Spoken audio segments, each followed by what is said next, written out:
Legend of the Great Sage, Chapter 1261. Li Qingshan memegangi dadanya, jantungnya terasa sesak, dan telinganya berdengung. Qingshan, jangan terganggu, hahaha, kita celaka, pelayaran kita berakhir di sini. Desakan Gu Yanying dan tawa liar Luo Hou Xiaoming menarik kembali kesadaran Li Qingshan. Dia mendapati dirinya dalam situasi berbahaya. Mungkin itu ilusi yang disebabkan oleh momen ditelan oleh binatang pemakan ruang, tetapi dia tidak akan pernah memiliki reaksi sekuat itu karena bahaya. N kecil, bagian dalam binatang pemakan ruang itu sesunyi kehampaan. Pecahan-pecahan dunia yang tak terhitung jumlahnya melayang dengan tenang, termasuk gunung yang baru saja ditelannya. Li Qingshan merasa seolah-olah telah memasuki dunia yang berbeda. Ia tidak lagi harus hanyut dalam kehampaan, dan ini memberinya rasa aman yang tak terlukiskan.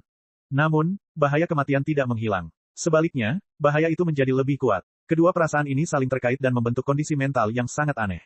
Dia menahan napas dan mengepalkan tanah hidup di 9 surga, seolah-olah sesuatu yang mengerikan akan terjadi. Kun Peng pun melipat sayapnya, melindungi Li Qingshan dan Luo Hou Xiaoming, mengawasi segala yang ada di sekitarnya. Hanya Luo Hou Xiaoming yang tidak bisa berhenti tertawa. Ia menertawakan takdir, menertawakan dirinya sendiri, sampai Li Qingshan menamparkan bagian belakang kepalanya. Ia berbalik dan menatap Li Qingshan. Menatap sepasang mata gelap, ada ketakutan dan keputusasaan di mata itu, tetapi itu tidak cukup untuk menggoyahkan tekadnya yang kuat. Gu Yanying tertawa dan berkata, Ming kecil, kamu dipukuli lagi, bukan? Saat Anda tertawa, tolong pikirkan cara untuk membantu kami keluar dari ini. Dua ini, Luo Hou Xiaoming berkata, maaf, aku juga tidak bisa melakukannya. Dia telah mengucapkan kata terakhir, tetapi kata itu tampaknya telah menyusut berkali-kali. Bukan karena suaranya yang diturunkan, tetapi karena rasa keberadaannya yang telah sangat berkurang. Li Qingshan melihat sebuah gunung tiba-tiba menghilang. Ketika dia melihat lebih dekat, dia menemukan bahwa gunung itu tidak menghilang. Sebaliknya, gunung itu menyusut menjadi seukuran kepalan tangan dan terbang menjauh, dipandu oleh kekuatan yang tak terlihat. Kun Peng tiba-tiba menyusut 10 kali lipat. Gu Yanying berkata, aku tidak melakukannya. Binatang pemakan ruang itu sedang mencerna kita. Binatang pemakan angkasa berani menelannya, jadi secara alami ia memiliki kemampuan untuk mencernanya. Kompresi ini, seperti perut yang bergejolak, itu bisa menghancurkan segalanya. Jika bukan karena perlindungan Kun Peng, Rahu dan Xiaoming pasti sudah mati.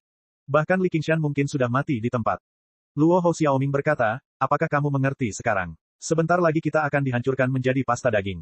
Tidak, pasta daging. Li Qingshan berkata, saya tidak menyukai keduanya. Aku tidak. Kun Peng mengembangkan sayapnya dan terbang. Kun Peng mengembangkan sayapnya dan terbang ke arah berlawanan dengan gunung.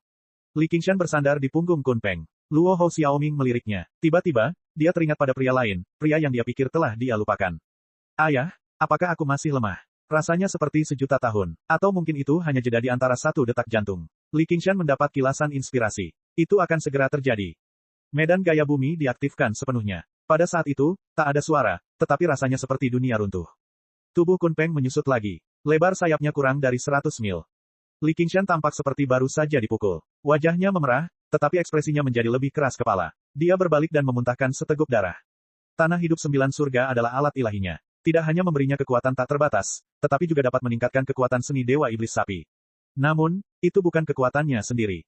Baru saja, dia hampir menghabiskan semua Daemon Ki-nya. Dia hanya bisa mengisinya kembali dari dunia kecil. Tekanan kuat medan gaya bumi menghasilkan serangan balik yang dahsyat. Serangan itu didukung oleh kekuatan hidup burung Phoenix. Di sisi lain, Luo Hou Xiaoming tidak terluka.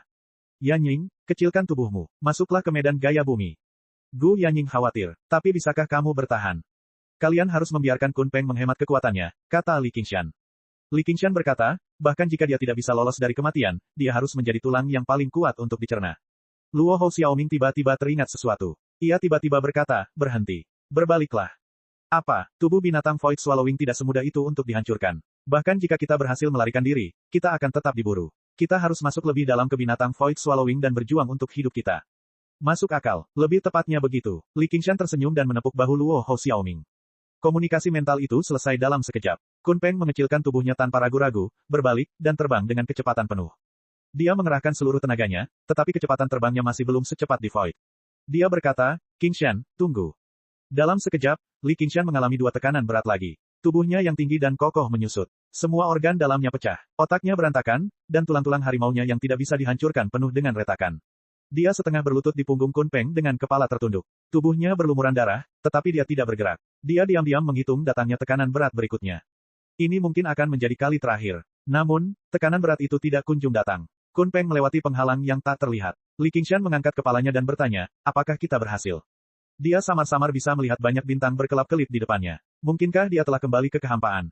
Luo Hou Xiaoming menjawab, ya, hampir berhasil. Kita sudah meninggalkan perut binatang pemakan Void. Ini mungkin rahimnya. Itu hanyalah embrio binatang pemakan Void.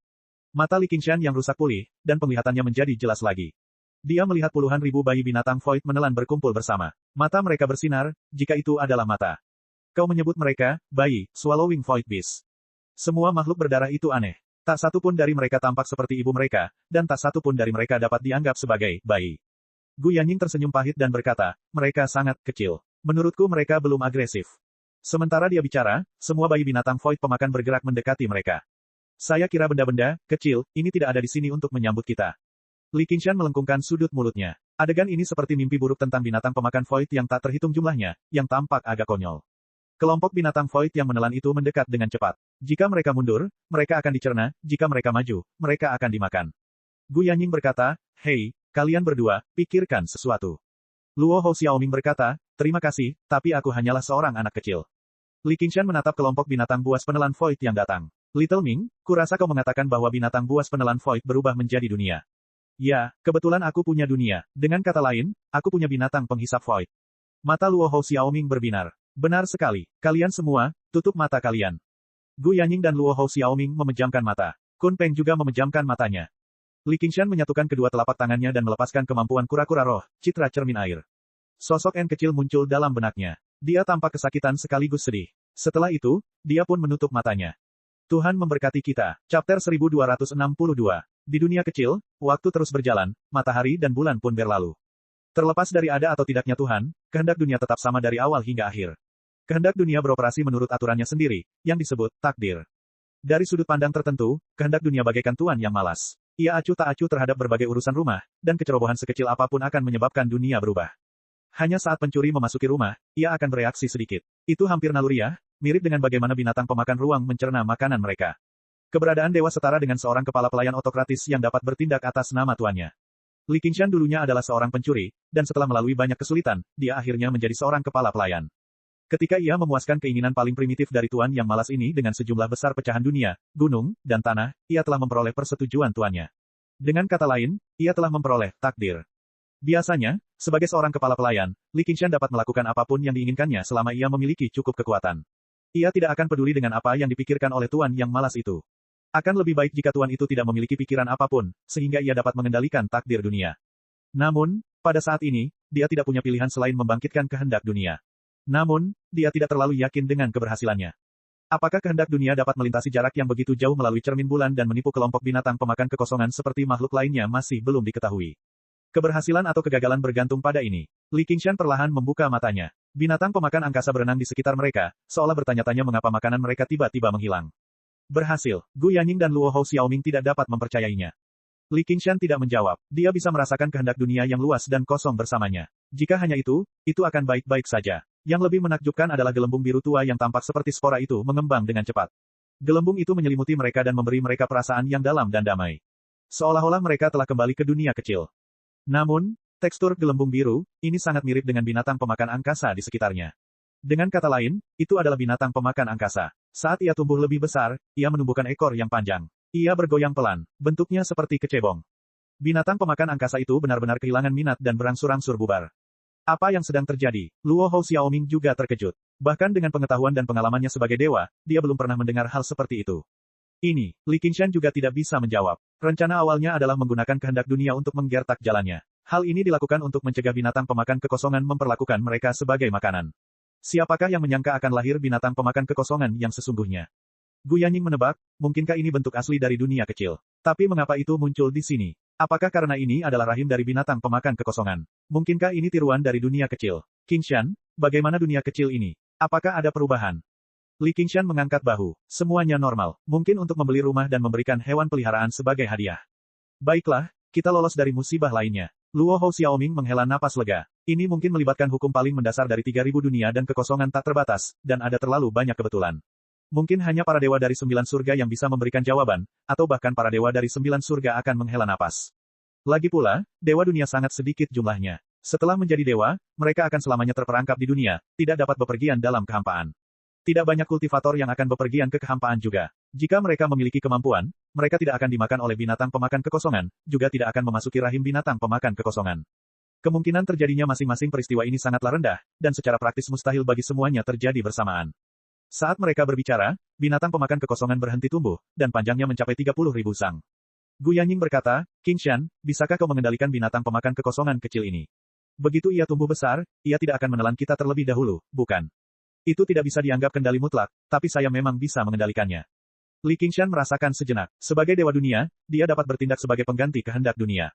Itu bagus. Baiklah, inilah arti dari berkah setelah selamat dari bencana besar. Yanying, singkirkan bulu kun pengmu. Ayo kita coba wahana baru kita. Li Qingshan melambaikan tangannya. Ayo, Deep Blue Fatty.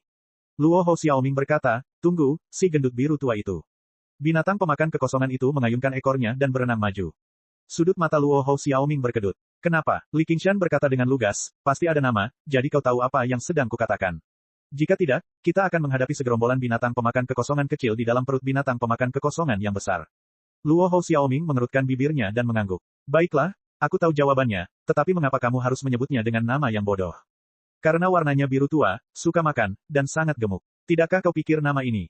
Luo Hou Xiaoming mengangkat tangannya. Baiklah, anggap saja aku tidak bertanya. Demikianlah mereka bertiga menunggangi si gendut kecil melewati rahim besar binatang pemakan kekosongan. Li Qingshan membuka matanya lebar-lebar dan melihat sekeliling, mengamati bentuk setiap Void Devouring Beast. Seolah-olah dia sedang menjelajahi dunia bawah laut di kehidupan sebelumnya. Gu Yanying berkata, Qingshan, bisakah hewan peliharaan barumu memindahkan kita keluar? Li Qingshan menjawab tanpa menoleh, mengapa kita harus keluar? Bukankah kita akan membunuh binatang pemakan kekosongan ini? Tidak ada cara lain. Membunuh Void Devouring Beast sebesar itu mungkin bukan tugas yang mudah. Siapa tahu ada bahaya di depan. Mengapa kita tidak memikirkan cara untuk kembali ke kehampaan? Binatang pemakan kehampaan seharusnya tidak menyerang jenis mereka sendiri. Ya, binatang pemakan kekosongan tidak boleh menyerang jenis mereka sendiri, gumam Li Qingshan pada dirinya sendiri. Ia kemudian bertanya, bagaimana menurutmu, Little Ming? Tentu saja, kalau tidak, dengan kekuatan Void Devouring Beast, siapa tahu berapa banyak dunia yang akan dilahap. Kalau begitu aku merasa lega. Li Qingshan tersenyum cerah. Si gendut biru tua tiba-tiba menerkam ke arah binatang pemakan kekosongan yang ditutupi tentakel di dekatnya. Ia membuka mulutnya lebar-lebar dan menggigit salah satu tentakelnya. Apa yang sedang kamu lakukan? Gu Yanying dan Luo Hou Xiaoming sama-sama terkejut. Binatang pemakan kekosongan itu lebih dari 10 kali lebih besar dari si gendut biru tua. Ini bisa dibilang serangan bunuh diri. Li Qingshan tertawa, aku bukan pria sejati jika tidak membalas dendam. Lihat saja aku membunuh seluruh keluarganya dulu. Gu Yanying dan Luo Hou Xiaoming sama-sama tegang. Meskipun Void Devouring Beast tidak akan menyerang jenis mereka sendiri, tidak ada yang tahu apa yang akan terjadi jika mereka diserang oleh jenis mereka sendiri. Jika mereka membuat Void Devouring Beast marah, konsekuensinya tidak akan terbayangkan. Seperti yang diduga, binatang pemakan kekosongan tidak membalas. Ia hanya berjalan menjauh. Sementara itu, Deep Blue Little Fatty melahap tentakel yang patah dan tumbuh lebih kuat sedikit demi sedikit. Meskipun dikendalikan oleh Li Qingshan untuk menyerang sesamanya, ia tidak menunjukkan tanda-tanda keberatan. Ia terus makan dengan lahap. Li Qingshan semakin merasakan kebaikan, kehendak surga. Jika memang layak diperjuangkan, kita harus berjuang. Jika tidak, akan tiba saatnya kita tidak akan mampu berjuang meskipun kita mau. Chapter 1263. Ketiganya tidak kekurangan keberanian. Mereka berani bertarung di saat kritis. Kalau saja mereka memiliki binatang pemakan angkasa yang kuat untuk melindungi mereka, perjalanan mereka akan jauh lebih lancar. Dan ternyata Li Qingshan menang. Kelompok binatang pemakan ruang yang mengerikan itu kini telah menjadi tidak berbahaya. Mereka hanya bisa menghindari serangan si gendut biru tua. Selain itu, mereka tidak belajar dari kesalahan mereka. Mereka akan berhenti setelah berlari beberapa saat. Deep Blue Fatty bagaikan serigala dalam kawanan domba. Ia menggigit di sana-sini, perlahan-lahan tumbuh dari serigala kecil menjadi serigala ganas. Binatang pemakan ruang lainnya tidak dapat melawan. Melahap, melahap, melahap. Satu demi satu binatang pemakan ruang menghilang ke dalam mulutnya. Namun, ia tidak tumbuh secepat yang diharapkan. Terkadang, setelah masa pencernaan, ia akan menjadi lebih kecil. Li Qingshan menemukan alasannya. Dunia miniatur di Cakrawala pun dengan cepat membesar. Mungkin itu tidak bisa lagi disebut sebagai dunia miniatur. Setidaknya itu adalah dunia miniatur. Di sanalah tubuh asli Deep Blue Little Fatty berada. Ia semakin pantas menyandang gelar Dewa Dunia. Dapat dikatakan bahwa ia dapat menghancurkan gunung hanya dengan satu pikiran. Setelah cobaan hidup dan mati, dia akhirnya punya waktu untuk fokus pada dunia kecil. Banyak kapal berlayar ke laut untuk mencari kekuatan Raja Pahlawan. Banyak orang tewas di laut, tetapi ada juga banyak orang beruntung yang memperoleh kekuatan tak tertandingi dan mengamuk di laut. Sastra Plus. Hal ini menarik lebih banyak orang ke laut. Pada suatu ketika, naga dan ular bangkit, dan para pahlawan pun bermunculan. Setiap hari, ada pertempuran dan pembunuhan, dan setiap hari, ada legenda baru. Seni bela diri yang telah punah tampaknya telah kembali lagi, bahkan menjadi lebih bergejolak. Semua orang di dunia percaya bahwa ini adalah kehendak Raja Pahlawan. Bagaimanapun, dunia seperti itu lebih menarik. Aturan ketat di masa lalu adalah hasil kerja pemimpin World Society, Gu Yanying. Itu tidak sesuai dengan keinginan lelaki tua itu. Namun, masyarakat dunia tentu saja tidak akan menyerah untuk menguasai dunia. Putra-putra Raja Pahlawan menjadi pelopor petualangan ini. Li Guinian membawa ninja penyu besar untuk mendirikan markasnya di laut. Ia mengarahkan Aula Xuanzu ke kepulauan spiritual, mencoba memulihkan ketertiban di laut yang kacau. Dengan keunggulan garis keturunan bawaannya, ia melakukan perjalanan melewati gelombang yang mengamuk. Dia dijuluki Raja Laut. Ketika dunia menjadi semakin besar, saat Kiroh menjadi lebih padat, burung-burung di langit dan ikan-ikan di laut dalam semuanya memiliki lebih banyak kemungkinan. Raja Kera Putih dan penari hantu bukan lagi kebetulan. Ras iblis sedang bangkit. Di depan saya, Gubernur Laut Timur. Majelis dunia tidak ada apa-apanya. Raja pahlawan bukan apa-apa. Sebuah kapal besar mengapung di laut. D itu riuh dengan kebisingan, seolah-olah sedang terjadi perayaan liar. Ocehan sang kapten saat mabuk menyebabkan D menjadi sunyi. Nama sang raja yang berjiwa kesatria telah tertanam kuat di hati masyarakat. Namun, tidak ada seorang pun yang berani menentang Gubernur Laut Timur yang kejam. Bah, dasar bodoh. Ada seorang pria yang diikat di tiang kapal. Kulitnya yang kecoklatan dipenuhi bekas luka, tetapi dia tampaknya tidak peduli sama sekali. Gubernur Laut Timur menjadi marah. Potong tangan dan kakinya dan segera tenggelamkan dia ke laut. Tidak, aku akan melakukannya sendiri. Dengan senyum sinis, dia berjalan mendekat dan mengacungkan pedang berharga yang baru saja diperolehnya. Engah, Laksamana Angkatan Laut itu tergencet sampai mati di dek seperti serangga. Daging dan darah menutupi lantai, dan pedang berharga itu tertancap di tengahnya. Ah, dek kapal dalam keadaan panik. Para penjahat yang biasanya menjilati darah di ujung bilah pedang mereka kini berteriak seperti gadis-gadis. Pria itu terdiam sejenak, lalu tertawa terbahak-bahak. Hal ini membuat para perompak perlahan tersadar. Mereka mengepung Laksamana Angkatan Laut dengan niat jahat, siap melaksanakan permintaan terakhir Laksamana Angkatan Laut. Lelaki itu berkata, kau boleh membunuhku, atau kau boleh membiarkanku menjadi kapten. Kalau tidak, dengan kultivasimu yang minim, kau tidak akan bisa melindungi apapun di kabin. Para perompak saling memandang. Mereka belum pernah melihat orang yang tidak tahu malu seperti itu. Namun, ilmu pedang pria ini luar biasa, dan dia telah menguasai teknik pedang kera putih hingga tingkat yang ekstrim. Dari segi kekuatan, dia berada di atas Gubernur Laut Timur yang sudah mati. Begitu dia dilepaskan, tidak seorang pun yang dapat mengendalikannya. Jangan dengarkan omong kosongnya. Kita bunuh dia dulu, baru kita cari dermaga terpencil untuk membagi barang-barang kita dan bubar. Ekspresi pria itu tidak berubah. Jangan lupa bagaimana gubernur bodoh itu meninggal. Xiang Tian meliriknya. Raja Ksatria Pengembara sudah mengingat kapal ini. Kalau bukan karena aku, putranya, kalian semua pasti sudah tenggelam ke laut. Kau putra Raja Ksatria Pengembara. Para bajak laut terkejut. Mereka semua orang penting. Anak haram, maaf, Pak Tuawu. Meskipun kau bukan ayah kandungku, aku memperlakukanmu seperti ayah kandung di hatiku. Para perompak itu ragu-ragu. Ada banyak orang di dunia yang mengaku sebagai anak haram dari Raja Ksatria Pengembara, tetapi baru saja, mereka tidak berani meragukannya. Jangan khawatir, selain aku tidak menyimpan dendam, aku juga setia dan dapat dipercaya. Aku jauh lebih baik daripada gubernur bodoh itu. Setelah beberapa kali berdebat, tidak ada yang berani bertindak. Mereka melepaskan ikatan pria itu dan membuka segel titik akupunturnya. Dia meregangkan tubuhnya dan berteriak, ingat, namaku Wu Tishan. Wu seperti Wu Huan, Tai seperti Tai dan San seperti King San. Siapa yang baru saja memukulku, merangkaklah ke sini. Seorang bajak laut berkata, hei, nama keluargamu bukan Li. Wu Tishan mencengkeramnya dan meludahi wajahnya. Aku mengambil nama keluarga ayah tiriku, tidak boleh. Setelah menghajar para perompak, dia menatap genangan darah dan daging dan berkeringat dingin. Dia berpikir, Raja Ksatria Pengembara, tolong lindungi aku. Ia pergi ke kabin dan menatap patung seorang wanita. Ia punya firasat bahwa wanita itu akan hidup kembali kapan saja. Tiba-tiba terdengar suara di benaknya, di mana ini? King San, sekarang bukan saatnya menonton pertunjukan.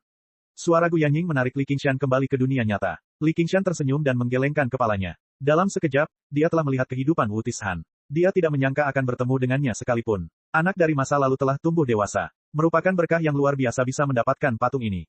Pada saat ini, Deep Blue Fatih hampir selesai makan. Tubuhnya telah melampaui Void Swallowing Beast yang lebih kecil. Sekarang, dia menerkam satu dan melahap Void Swallowing Beast yang tersisa dalam waktu singkat.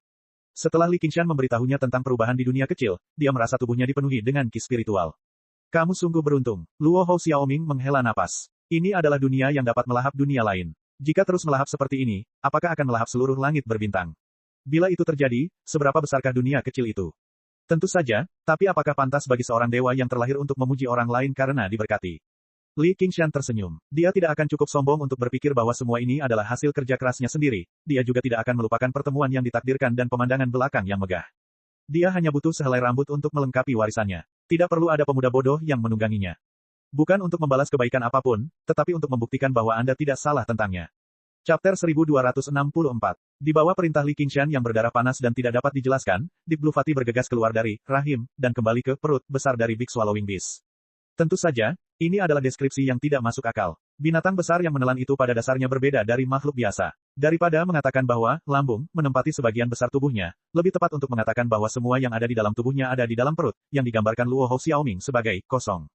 Tubuh si gendut biru tua tiba-tiba menyusut, tetapi setelah tekanan tak kasat mata itu menghilang, ia segera kembali ke ukuran dan bentuk aslinya. Di bawah kehendak Li Qingshan, ia melambaikan ekornya yang panjang dan berenang ke kedalaman perut. Ia melewati beberapa area aneh lagi, tetapi tidak satu pun dari mereka yang menimbulkan ancaman. Tiba-tiba, sebuah bintang muncul dalam kegelapan, berkelap-kelip dengan cahaya warna-warni. Apa itu? Li Qingshan terkejut. Dalam kegelapan yang pekat ini, semuanya dapat terlihat dengan jelas, tetapi bintang itu tampaknya muncul entah dari mana. Jelas bintang itu hanya memiliki 3 warna, merah, kuning, dan biru, tetapi dia merasa belum pernah melihat sesuatu yang begitu cemerlang. Setiap warna berubah, merah tua, merah darah, jingga, kuning cerah, kuning muda, biru langit, biru muda, biru tua, begitu banyak warna yang tidak dapat dijelaskan dengan kata-kata. Ketiga warna itu saling terkait satu sama lain, dan terus berubah, mengandung semua warna di dunia. Saat mereka semakin dekat dengan bintang itu, Li Qingshan juga mengerti mengapa bintang itu berkelap-kelip. Selain ketiga warna ini, ada juga aura tak berwarna yang mengalir di sekitar bintang itu. Setiap kali aura itu bertiup, bintang itu akan berkelap-kelip, dan bentuk serta warnanya akan berubah secara halus. Sangat cantik. Gu Yanning juga terpesona olehnya, bagaikan gadis normal yang tengah memandangi sebuah perhiasan. Dan itu adalah perhiasan dari seluruh dunia. Luo Hou Xiaoming berkata, itulah dunia. Li Qingshan mengerti. Tanah, api, angin, dan air. Jadi ini adalah penampakan asli dunia. Itu pasti jantung dari binatang pemakan besar ini.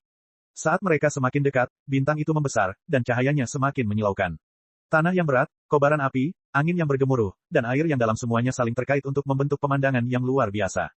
Sekalipun mereka sudah tahu bahwa binatang penelan besar itu mampu memelihara dunia, mereka tetap terkejut ketika melihatnya dengan mata kepala sendiri.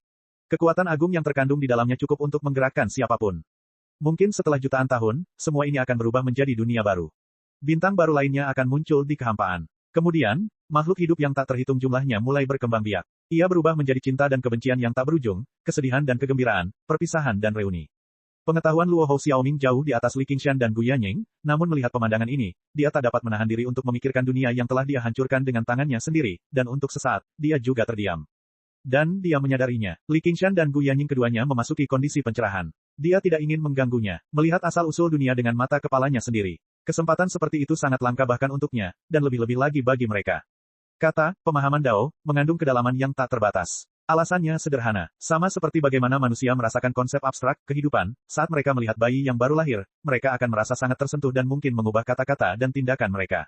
Jika manusia ingin meraih sesuatu, mereka membutuhkan banyak pengalaman, apalagi para pembudidaya. Inti dari kultivasi adalah mencari kebenaran dan perubahan. Pertama, harus ada perubahan dalam cara berpikir, barulah akan ada perubahan dalam kultivasi. Namun bagi para kultivator, kesempatan seperti itu semakin langka. Setelah melihat terlalu banyak kehidupan dan kematian, tidak akan ada pencerahan yang hebat, dan seringkali butuh waktu lama untuk mengumpulkannya. Jika akumulasi tidak mencukupi, akan terjadi kemacetan, dan kultivasi seseorang tidak akan dapat maju. Kadangkala, apa yang dipikirkan seseorang dapat melampaui ribuan tahun pengembangan. Itulah sebabnya para kultivator dengan pencerahan tinggi memiliki keuntungan yang sangat besar. Melihat daun yang berguguran dan mengetahui dunia sedang mengalami musim gugur sudah di luar jangkauan orang biasa. Dan para jenius luar biasa yang mampu memahami aturan pergerakan semua benda dan bintang saat mereka melihat sebuah apel jatuh ke tanah adalah hal yang tidak dapat diimpikan oleh orang awam. Meski bukan tidak mungkin untuk menebusnya, dibutuhkan usaha dan kerja keras 100 kali lipat. Demi satu pemikiran ini, mereka bertiga telah mengalami risiko besar. Baru pada saat inilah mereka benar-benar memperoleh hadiah yang menjadi hak mereka.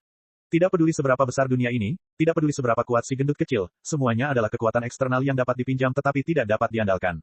Hanya pencerahan dan kultivasi yang menjadi milik diri sendiri.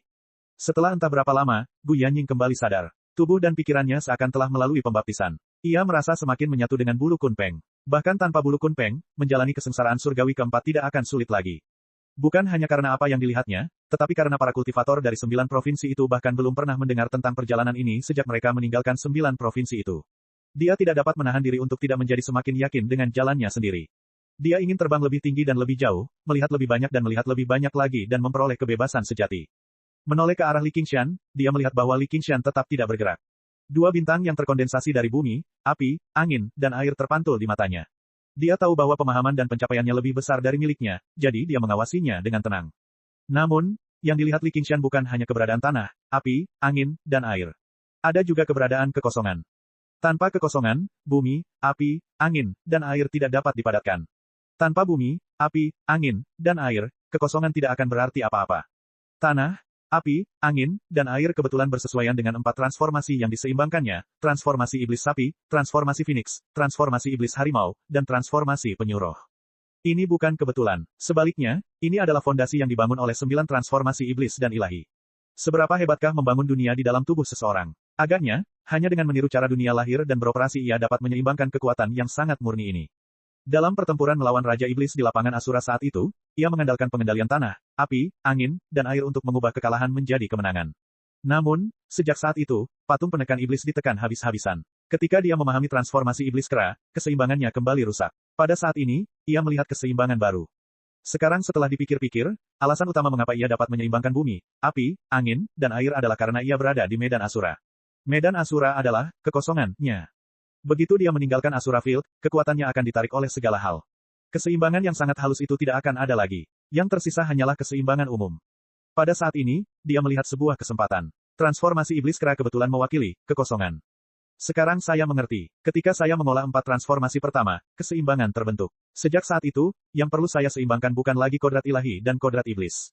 Sebaliknya, saya perlu membangun dunia di dalam tubuh saya. Transformasi iblis kera bukanlah pengganggu yang mengacaukan keseimbangan antara yang ilahi dan yang iblis. Sebaliknya, ia merupakan kekuatan yang tak tergantikan yang memungkinkan dunia ini benar-benar terwujud. Dengan mengingat hal itu, Li Qingshan menerobos ke lapisan kedua transformasi iblis kera. Awalnya, dia khawatir kalau ada sedikit peningkatan dalam kultivasinya, itu akan mengundang kesengsaraan surgawi keempat, tapi sekarang dia tidak takut lagi. Gelombang kekuatan merembes keluar dari tubuhnya. Auranya malah melemah, tetapi kekuatannya malah semakin padat. Nilai pedang yang ditempa dari besi tua tidak ada apa-apanya dibandingkan dengan bilah sepanjang 3 kaki. Mungkin saja pedang itu dapat digunakan untuk menghancurkan orang dalam pertempuran, tetapi jika ia ingin meningkatkannya lebih jauh, ia harus terus menyempurnakannya. Dia memperkuat transformasi penyuruh dengan segenap kekuatannya, menghasilkan bentuk embrio dari dunia di hadapannya. Jika dia tidak melihatnya dengan mata kepalanya sendiri, menemukannya begitu saja. Ini adalah tugas yang hampir mustahil. Sekarang setelah dia bisa melihatnya, dan dia juga telah memahami hukum operasi dunia minor, segalanya menjadi lebih mudah. Setelah dia selesai menderivasinya, suatu model terbentuk dalam pikirannya. Dia mulai menirunya. Pertama, ia memampatkan dan mengatur ulang semua kekuatan dalam tubuhnya. Kemudian, dia membangunnya dengan cara yang lebih baik. Kalau sekarang dia berubah ke wujud iblisnya, pasti bentuk tubuhnya akan terus mengecil. Tidak, itu tetap tidak akan berhasil. Transformasi iblis kera terlalu lemah. Kekosongan tidak dapat mengakomodasi bumi, api, angin, air, kecuali aku juga meningkatkan transformasi iblis kera ke lapisan kelima. Namun, lapisan pertama dan kedua masih bagus, tetapi menjelang akhir, kekuatannya akan mulai meningkat secara eksplosif, dan kesengsaraan surgawi keempat pasti akan turun. Li Qingshan mengerutkan kening dan merenung. Tak lama kemudian, ia mendapat ide. Tolong lindungi aku. Oke, Gu Yanying dan Luo Hou Xiaoming sama-sama memasang wajah serius. Jalan mereka sama, dan hidup mereka dipercayakan satu sama lain. Melindunginya hanyalah masalah kecil. Li Qingshan memejamkan matanya, dan tubuhnya terbakar api. Samar-samar terlihat seekor burung Phoenix menari di dalam api. Phoenix Nirvana, kelahiran kembali dari abu. Ini adalah pertama kalinya Li Qingshan secara aktif menggunakan Phoenix Nirvana. Di masa lalu, dia pernah dipukuli sampai mati oleh orang lain, dan dia tidak punya pilihan selain menjalani Nirvana Rebirth. Kali ini, rasanya sangat berbeda. Ia berada dalam kondisi terbaik yang pernah ia alami, baik secara fisik maupun mental. Terlebih lagi, ada dunia yang memberinya kekuatan spiritual. Setelah Nirvana, ia terlahir kembali. Sebelum kekuatannya mulai pulih, ia membangun keseimbangan baru dengan seluruh kekuatannya. Ketika iblis sapi tidak bergerak, iblis harimau melompat. Kura-kura roh terbang, dan burung Phoenix menari. Setan kera itu mengembangkan dadanya, dan lengannya senantiasa terentang, merangkul segala sesuatu. Dengan bunyi, ledakan, inti daemon itu meledak dan sebuah dunia terlahir di dalam tubuhnya. Li Qingshan sangat gembira. Dunia ini sangat kecil. Meskipun masih dalam bentuk yang paling primitif, dunia ini memiliki kelima organ. Kelima organ tersebut adalah bumi, api, angin, air, dan ruang. Namun, auranya menjadi jauh lebih lemah. Itu karena dia telah menekan lembu, harimau, kura-kura, dan burung Phoenix ke lapisan kedua. Transformasi awal 9 transformasi dewa dan iblis sangat lemah. Dengan 2 tingkat kultivasi dasar ini, tidak aneh jika kekuatannya turun kembali ke ranah Jenderal Daemon. Paling-paling, dia akan menjadi komandan Daemon. Namun, dia jelas masih seorang Raja Daemon saat ini. Jika si gendut biru tua mempertaruhkan nyawanya untuk melahap binatang pemakan kekosongan adalah sebuah pertaruhan, maka dia adalah mesin uap yang berubah menjadi reaktor. Dia telah mengalami perubahan kualitatif. Selanjutnya, ia dapat terus mengolah transformasi iblis kera. Ini tidak sulit baginya. Begitu ia mencapai lapisan kelima, kekuatan transformasi lainnya akan pulih sepenuhnya. Saat itu, dia akan memiliki kekuatan yang belum pernah ada sebelumnya. Kekuatan itu hampir setara dengan melewati 4 kesengsaraan surgawi. Hal yang paling menakjubkan adalah menurut perhitungannya, dia masih belum akan mengundang 4 kesengsaraan surgawi saat itu. Dia masih akan menjadi Raja Daemon, dan dia akan dapat kembali ke 9 provinsi dan bersatu kembali dengan Little N. Bagaimana ini mungkin? Metode kultivasi macam apa ini? Luo Hou dan Little Ming terkejut. Ini sama sekali bukan aura yang bisa dimiliki Raja Iblis. Para kultivator biasa seringkali harus melewati kesengsaraan untuk menghasilkan transformasi semacam ini. Bagaimana mereka bisa melompat dari tempat mereka berada dan langsung terbang menjauh? 9 transformasi iblis dan dewa. Li Qingshan mengungkapkan kebenaran karena rasa percaya dan keyakinan. Dia juga ingin memahami informasi yang relevan dari Luo Hou Xiaoming. Saudara Niu bukanlah orang biasa. Luo Hou Xiaoming berpikir sejenak dan menggelengkan kepalanya. Aku belum pernah mendengarnya. Metode kultivasi semacam itu seharusnya tidak boleh tidak dikenal. Maka, itu hanya bisa menjadi ciptaan baru. Selain itu hanya diwariskan kepadanya, atau diciptakan untuknya. Aku benar-benar sedikit iri dengan keberuntunganmu. Bukankah itu ayahmu? Ayahku membajak sawah. Itu kakak laki-lakiku. Li Qingshan tertawa dan melambaikan tangannya. Makanlah, gendut kecil. Chapter 1265. Deep Blue Fatty tampaknya sudah tidak sabar untuk waktu yang lama, tetapi tanpa kemauan Li Qingshan, ia tidak dapat melampaui nalurinya untuk menyerang jenisnya sendiri. Sekarang setelah akhirnya diberi wewenang, ia segera membuka mulutnya dan menelan bintang yang mempesona yang terbuat dari tanah, api, angin, dan air. Keseimbangan bintang itu langsung hancur. Bumi retak, api membakar dengan hebat, angin bertiup kencang, dan banjir melanda. Dunia yang akan segera lahir hancur. Tubuh Deep Blue Fatty langsung mengembang lebih dari 10 kali lipat, hampir kehilangan bentuk aslinya, seolah-olah akan meledak. Tanah, api, angin, dan air bukanlah air dan api yang sebenarnya, melainkan energi paling murni, substansi asli dunia. Bahkan para pembudidaya hebat dan raja monster pun tak berdaya menghadapi pemandangan ini seperti manusia biasa yang tak berdaya menghadapi bencana alam. Li Qingshan dan dua orang lainnya bersembunyi di organ tak dikenal di Deep Blue. Terpisah oleh selaput transparan, mereka menatap pemandangan yang menggetarkan jiwa di perut. Mereka semua mendesah takjub, sekaligus memahami beberapa hal. Binatang pemakan kekosongan ini sangat besar, jadi dunia yang diciptakannya pasti juga besar. Bisakah kau, si gendut kecil, mencernanya? Luo Hou Xiaoming menahan ketidaknyamanan atas nama itu dan mengungkapkan kekhawatirannya. Li Qingshan menjawab, bahkan dewa sepertimu tidak tahu, bagaimana aku bisa tahu? Heh, ini akan menjadi Big Fatty. Baiklah, menurutku lebih baik memanggilnya si gendut kecil. Luo Hou Xiaoming merasa toleransinya terhadap nama-nama bodoh itu terbatas. Li Qingshan tampak senang. Akhirnya, kamu punya selera untuk nama, Little Ming. Mata Luo Hou Xiaoming berkedut. Li Qingshan, kau dan aku akan bertarung. Gu Yanying menyela pertengkaran mata mereka. Kita beruntung. Tanpa Little Fatty, bahkan jika kita membunuh Big Swallowing Beast, kita tidak akan mampu menahan ledakan energi seperti itu. Kita tetap akan mati. Li Qingshan berkata, ini bukan hanya keberuntungan. Jika kita tidak memakan binatang pemakan kekosongan kecil itu, si gendut kecil tidak akan bisa menelan bintang ini. Pada saat ini, semburan energi yang dahsyat itu berangsur-angsur mereda, bagaikan air yang dihisap kering oleh spons. Di dunia kecil, baik di permukaan maupun di laut dalam, aktif maupun tidak. Atau apakah dia memanfaatkan situasi tersebut untuk waktu yang lama? Semua gunung berapi meletus bersamaan. Lahar dan api bawah tanah menyembur keluar, dan asap hitam mengepul ke angkasa. Angin kencang melanda seluruh dunia. Angin kencang, badai, tornado. Ia melonjak antara langit dan bumi. Tetapi ia tidak dapat menyingkirkan awan gelap yang menutupi langit. Petir menyambar dan guntur bergemuruh. Hujan deras turun seperti aliran air yang deras. Banjir meluap dan menggenang tanpa henti.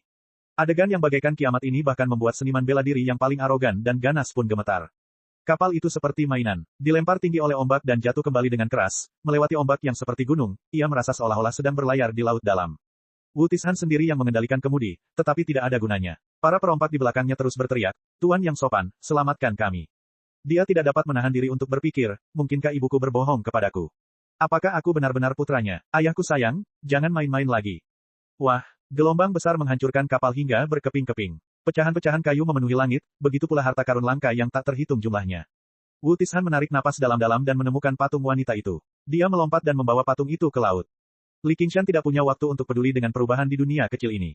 Dia bukanlah Dewi Welas Asih yang menyelamatkan orang-orang dari penderitaan. Setiap orang memiliki takdirnya sendiri. Dia fokus pada bagaimana Deep Blue Little Fatty mengirim bumi, api, angin, dan air kembali ke dunia kecil. Ketika si gendut biru tua melahap binatang kecil pemakan angkasa, ia mencoba mencari tahu hal ini, tetapi ia tidak dapat melihat sesuatu yang mirip dengan gerbang teleportasi. Sekarang pun sama saja. Tampaknya ada saluran tak terlihat antara Deep Blue Little Fatty dan dunia kecil. Itu menghubungkan mereka bersama-sama dengan cara yang tidak dapat ia pahami. Itu bahkan lebih dekat daripada hubungan antara dirinya dan bayangan cerminnya. Sama seperti bagaimana 6 jalan reinkarnasi dapat menghubungkan semua dunia. Setelah beberapa saat, bumi, api, angin, dan air menghilang. Si gendut biru tua tumbuh jauh lebih besar dan lebih aktif. Li Qingshan menggelengkan kepalanya. Terlalu banyak misteri di dunia ini. Mungkin, dia baru bisa menemukan jawabannya setelah mencapai 9 surga. Untungnya, ia tidak perlu khawatir lagi kehilangan kontak dengan bayangan cerminnya. Ia merasa seperti masih berada di dunia kecil. Hubungan antara dirinya dan bayangan cerminnya menjadi sangat jelas lagi. Namun, dia merasa sedikit menyesal. Sayang sekali aku tidak cukup kuat. Kalau tidak, jika aku bisa menyerap tanah, api, angin, dan air, aku akan mampu mendorong keempat transformasi itu ke tingkat yang tak terbayangkan. Namun, itu semua ada di dunia kecil. Aku bisa menyimpannya dan menyerapnya perlahan-lahan. Mungkin dunia kecil itu tidak bisa disebut dunia kecil lagi. Tidak hanya menjadi 10 kali lebih besar, tetapi aliran waktu juga menjadi jauh lebih cepat. Meski masih belum bisa dibandingkan dengan 9 provinsi, jika ia sudah mencerna tuntas semua yang telah dilahapnya, ia akan mampu menampung kesengsaraan surgawi kedua. Di dalam kehampaan yang dalam, sang binatang pemakan angkasa besar mengambang dalam kegelapan, mencari makanan baru. Tiba-tiba tubuhnya terpelintir hebat dan mulai hancur, menampakkan Deep Blue Little Fatty di dalamnya. Gu Yanying berkata, binatang pemakan angkasa besar sudah mati. Kita berhasil. Luo Hou Xiaoming juga menghela napas lega. Mereka akhirnya berhasil lolos. Selain itu, perjalanan mereka selanjutnya sangat aman. Dengan binatang pemakan angkasa besar sebagai tunggangannya, hampir tidak perlu khawatir akan bahaya apapun. Li Qingshan melihat potongan-potongan mayat binatang pemakan angkasa besar yang mengambang di kehampaan. Dia mengusap dagunya dan berkata, menurut kalian, apakah jika kita tetap di sini, kita akan menarik lebih banyak binatang pemakan angkasa besar? Ini adalah bisnis yang sangat menguntungkan. Semakin besar dunia kecil itu, semakin banyak ki spiritual yang bisa ia peroleh, dan si gendut biru tua juga akan menjadi lebih kuat. Mungkin dia bisa pergi ke domain iblis di masa depan dan melahap Qionqi. Dengan begitu, dia tidak perlu lagi mengkhawatirkan janji 500 tahun. Luo Hou Xiaoming mengejek, itu bukan sesuatu yang bisa kamu putuskan. Saat mereka berbicara, si gendut biru tua sudah mulai makan, mengabaikan usaha Li Qingshan untuk menghentikannya. Ia melahap mayat binatang pemakan angkasa besar itu dalam suapan besar. Ketika binatang pemakan angkasa besar itu hancur, ia tidak lagi dianggap sebagai salah satu dari jenisnya. Walaupun Li Qingshan dapat membuat binatang pemakan angkasa agung melampaui nalurinya sendiri untuk menyerang jenisnya sendiri dengan statusnya sebagai dewa dunia, dia tidak dapat menekan nalurinya untuk melahap apapun. Lagi pula, dia bukan hewan peliharaan yang penurut. Li Qingshan mengangkat bahu. Orang rakus memang selalu sulit dihentikan, tapi kita tidak punya waktu untuk melakukannya. Kalau kita tinggal di sini lebih lama lagi, Little N akan merasa cemas. Baiklah, mari kita kembali ke jalur penerbangan dulu. Dengan menggunakan bintang-bintang di langit, ia menyimpulkan lokasinya saat ini. Demi menjaga keseimbangan kelima kekuatan dalam tubuhnya, ia tak punya pilihan selain menekan kekuatannya sendiri, yang menyebabkan keseluruhan kekuatannya melemah. Hanya kemampuan deduksinya yang menjadi lebih kuat, yang merupakan kejutan yang menyenangkan. Sesaat kemudian, Li Qingshan berkata, si gendut kecil, mulai teleportasi. Dalam sekejap mata, Deep Blue Little Fatty muncul jutaan mil jauhnya, kembali ke tempat mereka dimangsa oleh Great Space Devouring Beast. Astronomi mengambang. Chapter 1266. Gu Yanying berkata, sangat praktis. Saya bisa menghemat energi. Luo Hou Xiaoming berkata, binatang pemakan kekosongan lahir di kehampaan dan tumbuh di kehampaan. Bahkan jika Kun Peng memiliki kekuatan untuk melakukan perjalanan melalui kehampaan, itu tidak akan senyaman itu. Li Qingshan berkata, kalian berdua, kami akan segera pulang. Luo Hou Xiaoming mencibir, rumah. Gu Yanying tersenyum, pulang. Bahkan seekor burung pun butuh sepotong langit. Aku akui bahwa 9 provinsi memang agak kecil, tetapi masih lebih baik daripada di sini. Gu Yanying memiringkan kepalanya dan berpikir sejenak, itu masuk akal. Li Qingshan menekan bahu Luo Hou Xiaoming, dan kau, cepat atau lambat kau akan pulang dan mengambil kembali semua milikmu. Luo Hou Xiaoming mengerutkan kening, lalu tersenyum lagi, benar sekali. Jangan lupa bantu aku jika saatnya tiba. Tentu saja, tapi kau mungkin harus membantuku bertarung terlebih dahulu. Li Qingshan mengulurkan tangannya. Bertahun-tahun kemudian, di Medan Asura, Li Qingshan mengajukan permintaan yang sama untuk musuh yang sama, alam hantu kelaparan. Kali ini, Luo Hou Xiaoming langsung setuju, tidak masalah. Dia pun mengulurkan tangannya. Kedua tangan, satu besar dan satu kecil, saling berpegangan erat. Inilah makna, janji seorang pria, musuh bersama. Gu Yanying tiba-tiba merasa bahwa mungkin satu sama lain adalah keuntungan terbesar mereka, dan ini juga keuntungannya. Karena takdir yang berbeda, ia menemukan orang-orang yang dapat saling mendukung. Ini adalah keberuntungan yang luar biasa. Li Qingshan menggelengkan kepalanya dan mendesah, tapi kamu terlalu tidak berguna sekarang. Luo Hou Xiaoming berkata dengan marah, katakan lagi. Namun, dia merasakan energi spiritual yang mengepul keluar dari tangan besar itu, dan dia tidak dapat menahan diri untuk tidak tercengang. Li Qingshan berkata dengan serius, dunia kecil telah menjadi lebih besar, dan energi spiritual menjadi lebih melimpah. Selain menyimpulkan jalannya, saya tidak memerlukan begitu banyak energi spiritual untuk saat ini. Mulai sekarang, aku akan berusaha sebaik mungkin untuk membantumu meningkatkan kultivasimu. Bagaimana menurutmu? Gu Yanying tidak mengatakan apa-apa. Dia mengulurkan tangannya, dan jari-jarinya yang ramping terasa setajam cakar elang. Li Qingshan memegang tangannya dengan lembut. Tatapan mata mereka bertemu. Mata harimaunya bagaikan api, dan mata elangnya bagaikan kilat. Tidak ada seorang pun yang mau mundur. Luo Hou Xiaoming memutar matanya. Dia menutup matanya. Gu Yanying menutup matanya dan mulai memurnikan Reiki. Li Qingshan tersenyum penuh kemenangan dan mulai menyimpulkan jalan selanjutnya dengan sekuat tenaga. Dia tidak lagi hanya mengerahkan kekuatan kura-kura roh. Sebaliknya, itu adalah dunia yang baru lahir di dalam tubuhnya. Inilah rahasia sebenarnya di balik peningkatan kemampuan deduksinya. Karena berasal dari 9 transformasi iblis dan dewa, Li Qingshan menamakannya jantung para dewa dan iblis. Di dunia kecil, matahari bersinar terang, dan langit biru dipenuhi awan putih. Burung camar berkicau, dan suasana menjadi damai. Bahkan laut pun kembali tenang. Garis pantai yang panjang dan berkelok-kelok itu penuh dengan puing-puing yang tersapu ombak. Wu Tishan membawa patung yang berat itu dan berjalan ke pantai selangkah demi selangkah. Ia terjatuh ke tanah karena kelelahan, tetapi ia memaksakan diri untuk berdiri dan melihat sekeliling. Di mana ini? Saya tidak ingat ada pulau sebesar itu di laut dekat sini, dan sangat tandus. Suara patung wanita itu bergema di benaknya, ini bukan pulau, tapi benua. Wu Tishan terbiasa melihat banyak hal aneh di laut. Sebuah patung yang bisa berbicara tidak tampak terlalu aneh baginya. Tidak mungkin, hanya ada satu benua di dunia ini, tunggu, karena bisa ada pulau baru, mengapa tidak bisa ada benua baru? Pada saat ini, tanaman di tanah tandus mulai bertunas dan tumbuh dengan kecepatan yang terlihat oleh mata telanjang. Patung wanita itu juga diam. Dia lahir di kiamat, dan energi spiritualnya langka. Ini adalah aura yang belum pernah dia rasakan sebelumnya. Energi spiritualnya mungkin tidak murni, tetapi penuh dengan vitalitas dan vitalitas, seperti bayi yang baru lahir dengan kemungkinan yang tak terbatas. Di atas lautan luas, sebuah benua baru terbentuk. Benua itu lebih dari 10 kali lebih besar dari benua aslinya, dan dengan cepat diwarnai dengan lapisan hijau baru. Banyaknya pulau telah membuat lautan ini penuh dengan pertumpahan darah, dan sekarang sebuah benua baru telah muncul. Ini benar-benar hebat, panjang umur Raja Pahlawan. Patung wanita itu bertanya, siapakah Raja Pahlawan yang terus kau bicarakan? Orang terhebat sepanjang sejarah. Patung wanita itu terdiam lagi. Kalau dipikir-pikir, dia hanya penduduk asli yang kuat di dunia kecil ini, bagaimana mungkin dia bisa dianggap orang hebat? Namun, akulah, penduduk asli, yang menyelamatkanmu. Siapa kamu? Tanya patung wanita itu. Dia tidak menyangka ada orang yang bisa langsung mengintip pikirannya. Saya Li Qingshan. Li Qingshan awalnya mengamati perubahan di dunia kecil, dan vitalitas yang tumbuh di benua baru membuatnya mengerti sesuatu. Di antara 3 bayangan yang tersisa di lautan kesadarannya, bayangan lain secara bertahap muncul. Dia segera menahan napas, menunggu perubahan baru dari 9 transformasi iblis dan dewa. Namun mungkin pemahamannya tidak cukup, bayangan itu tidak benar-benar muncul pada akhirnya. Li Qingshan tidak merasa kecewa, karena dia dapat merasakan bahwa benih itu telah ditanam, dan hanya masalah waktu sebelum tumbuh. Saat ini, dia memiliki hati iblis dan dewa yang perlu ditempa dan dikembangkan, jadi dia tidak terburu-buru mempelajari perubahan baru. Karena Wu Taishan dan patung wanita ini adalah pengunjung pertama di benua baru ini, dan mereka adalah sosok yang diperhatikannya, dia melirik dan mendengarkan pikiran wanita itu. Patung wanita itu berkata, jadi kamu telah menjadi dewa dunia ini, tetapi bahkan dewa pun tidak seharusnya memiliki kekuatan seperti ini. Dewa normal secara alami tidak memilikinya. Rekan Taois, tolong bantu saya menyingkirkan kondisi ini. Dengan apa kau bisa membalas budi padaku? Sampai sekarang kamu bahkan belum mengucapkan sepatah kata terima kasih pun. Terima kasih, aku pasti akan membalasnya, kau tahu kan aku tidak berbohong padamu. Li Qingshan tidak bisa tidak mengagumi temperamen wanita ini. Dalam situasi di mana tidak ada harapan, semua orang akan panik, atau marah atau kesal, tetapi dia dapat menggunakan ini untuk meningkatkan daya persuasinya. Tapi hati seseorang bisa berubah. Raja Pahlawan yang agung, dewa dunia ini, apakah kau takut aku akan menarik kembali kata-kataku?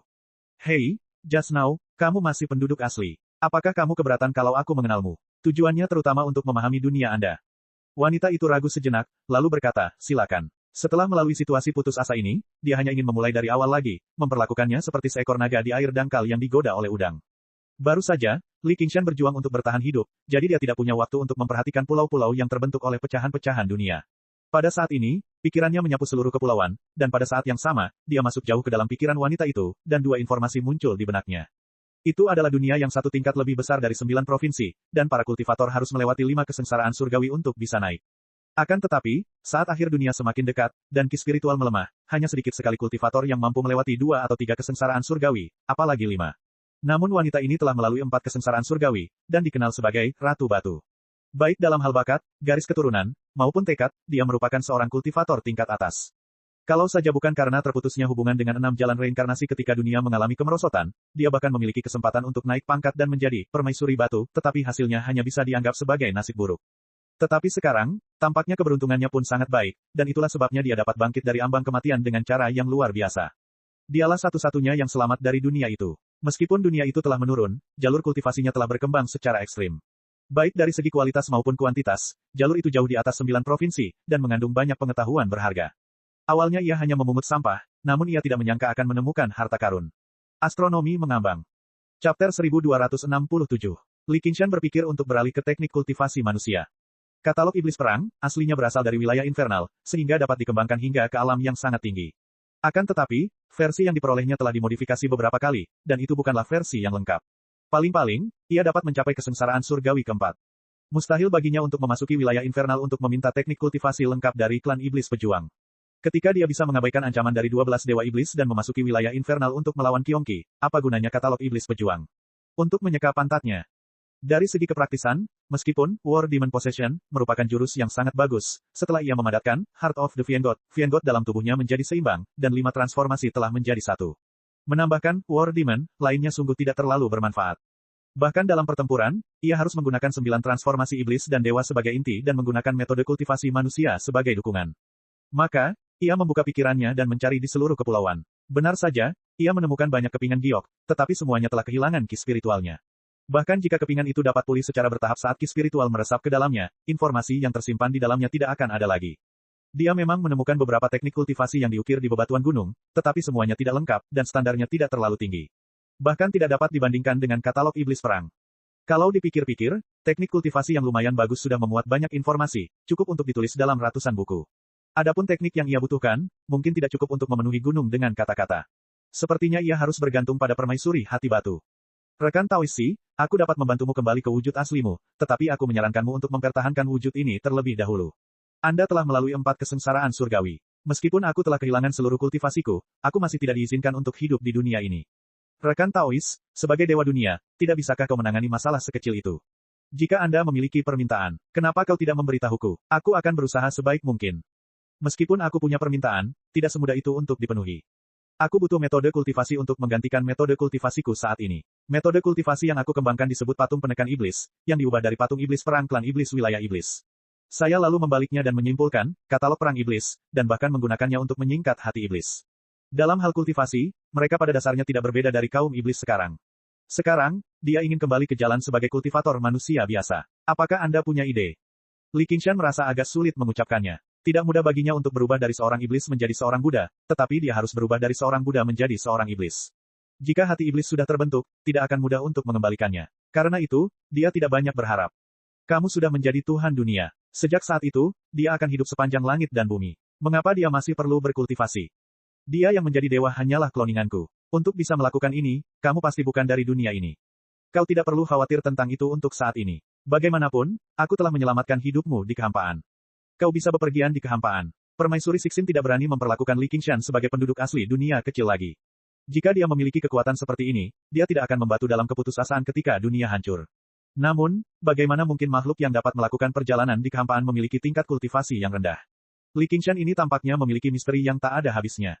Sekali lagi, terima kasih telah menyelamatkan hidupku. Aku bisa memberimu seperangkat teknik kultivasi. Terlebih lagi, ini adalah salah satu teknik kultivasi terbaik di dunia saya. Oh, apa itu? Catatan supremasi kekaisaran dunia. Kedengarannya bagus. Ceritakan lebih lanjut. Sekte nomor 1 di dunia kami disebut kuil supremasi kekaisaran. Catatan tentang supremasi kekaisaran dunia adalah teknik pamungkas kuil supremasi kekaisaran. Ketika diolah hingga tingkat tertinggi, seseorang tidak hanya dapat melewati 5 kesengsaraan surgawi, tetapi mereka juga dapat mencapai puncak dari 5 kesengsaraan surgawi. Itulah sebabnya disebut supremasi kekaisaran. Salah satu teknik budidaya terbaik di dunia. Biasanya, itu akan melampaui batas daya dunia. Karena para ascender juga memiliki kesempatan untuk berkomunikasi dengan dunia ini, akan ada beberapa teknik kultivasi yang lebih kuat. Apalagi dalam sungai waktu yang panjang. Akan ada berbagai macam kebetulan, seperti reinkarnasi makhluk surgawi. Li Qingshan teringat bahwa, 3 makam, dalam 5 klasik 3 makam, dinasti Xia Agung seharusnya merupakan teknik kultivasi tingkat ini.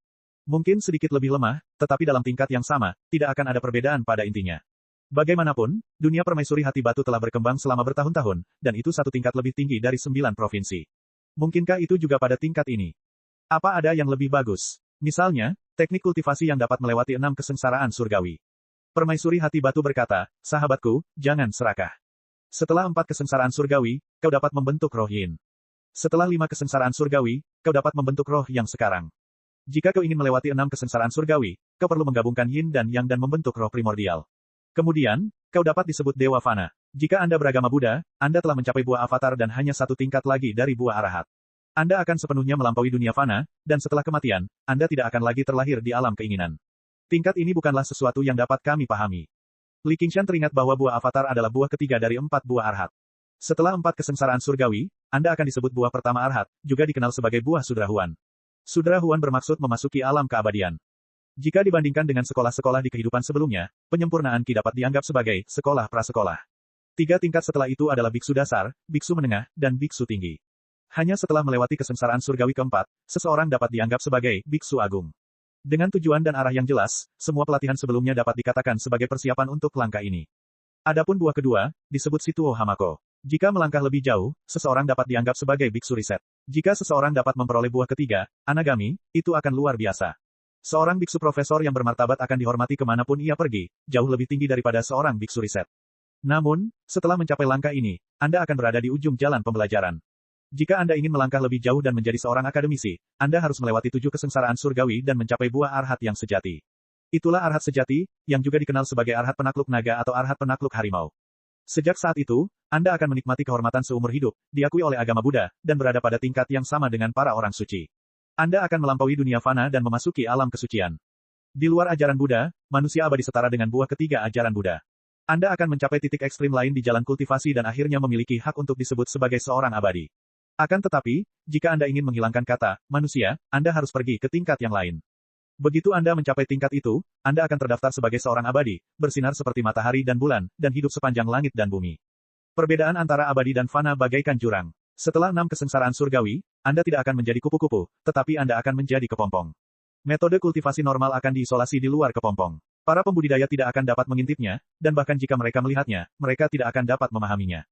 Li Qingshan memiliki 9 transformasi iblis dan dewa, jadi dia tidak khawatir tentang ini sama sekali. Ketika dia meninju 12 dewa iblis dan menendang Ibu Little Ming, dia tidak perlu khawatir tidak memiliki metode kultivasi manusia yang cocok. Baiklah, aku terlalu banyak berpikir. Namun kitab suci Kaisar Ekstrim ini kedengarannya seperti metode Tao ortodoks. Bisakah itu mengubah hati iblis? Awalnya tidak bisa, tetapi kemudian, kuil Kaisar Ekstrim berubah menjadi iblis dan mengubahnya menjadi catatan Kaisar Ekstrim penghancuran dunia, yang mengejar kekuatan penghancur yang ekstrim.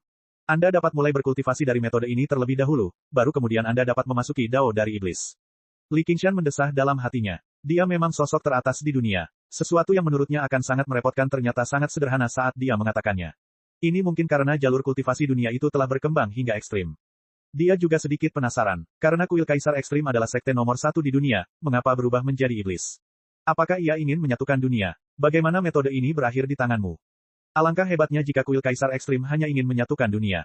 Karena ki spiritual langit dan bumi tidak mencukupi, kuil Kaisar Ekstrim bersekutu dengan 9 sekte utama dan menghancurkan semua sekte lain dan penggarap keliling. Selama periode ini, aliansi terpecah, dan terjadi banyak pertempuran. Mereka ingin menarik Asura Dao untuk turun, tetapi Asura Dao tidak pernah turun. Kemudian, 5 sekte utama bergabung untuk mengalahkan kuil Kaisar Ekstrim, dan metode ini menyebar. Sejak saat itu, semua orang mengerti bahwa dunia kita telah sepenuhnya terputus dari 6 jalan reinkarnasi. Bahkan jika kita mengumpulkan ki spiritual, itu tidak akan berguna. Pada saat itu, metode tidak lagi berharga, dan bahkan manusia biasa dapat melakukan kontak dengan banyak metode.